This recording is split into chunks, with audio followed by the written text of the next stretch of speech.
ராசி. ஸோ கடகராசிக்கு வந்து பார்த்திங்கன்னா உங்களது ராசி அதிபதி சந்திரன் வந்து பார்த்திங்கன்னா நல்ல முயற்சிகள் வெற்றி, மற்றபடி வந்து புதிய நிலபுலங்கள், சுகவாசியாக சந்தோஷமாக இருக்கணுங்கிற எண்ணங்கள்லாம் கண்டிப்பாக இருக்குங்க. ஸோ அதெல்லாம் ரொம்ப நல்ல விஷயங்கள் தான்.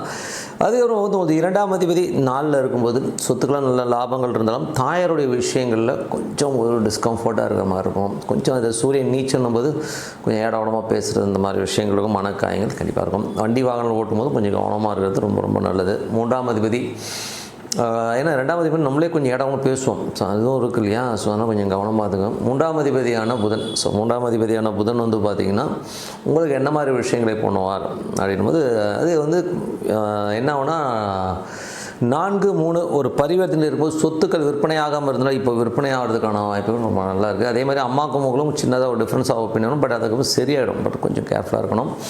அதுக்கப்புறம் பார்க்கும்போது உங்களுக்கு 5ஆம் அதிபதியான செவ்வாய். ஸோ 5ஆம் அதிபதியான செவ்வாய் வந்து பார்த்திங்கன்னா உங்களுக்கு வந்து என்ன மாதிரி விஷயங்களை பண்ணுவார் அப்படின்னா 4ல் இருக்கார். ஸோ அப்போ குழந்தைகளுக்காக நிறைய செலவு பண்ணுற மாதிரி விஷயங்களே கண்டிப்பாக இருக்கும். அதுவும் குருவுடைய சாரத்தில் இருக்கும்போது குழந்தை இல்லாதவர்கள் இப்போ ட்ரீட்மெண்ட் போகும்போது கொஞ்சம் குழந்தை உருவாகிறதுக்கான வாய்ப்புகள்லாம் இருக்குது. கொஞ்சம் இப்போ ட்ரை பண்ணும்போது நெக்ஸ்ட் இதில் வந்து கண்டிப்பாக கன்சீவ் ஆகிறதுக்கான வாய்ப்புகளை கண்டிப்பாக கொடுத்துரும்.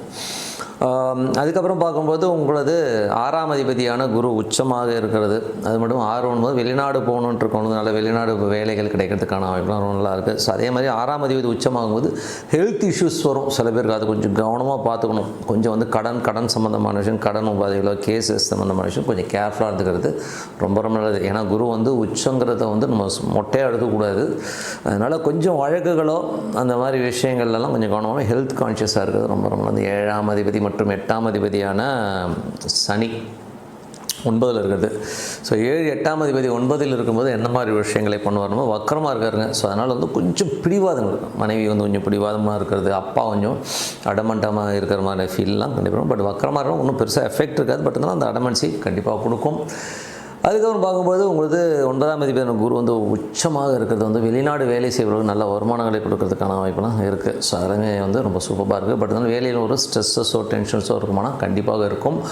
அதுக்கான வருமானம்னா அதுக்கான வருமானங்கள் இருக்கும். பட் ஆனால் ஸ்ட்ரெஸ் கண்டிப்பாக இருக்கும்.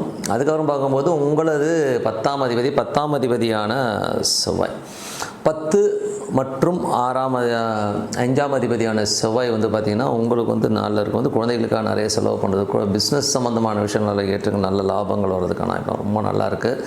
ஸோ அது ஒரு நல்ல ஏற்றமான விஷயங்கள் தான். ஸோ 10க்கு நாளும் கம்ஃபர்ட்டாக ஏதாச்சும் ஒரு விஷயம் பண்ணணுங்கிற எண்ணங்கள்லாம் கண்டிப்பாக கொடுக்குங்க.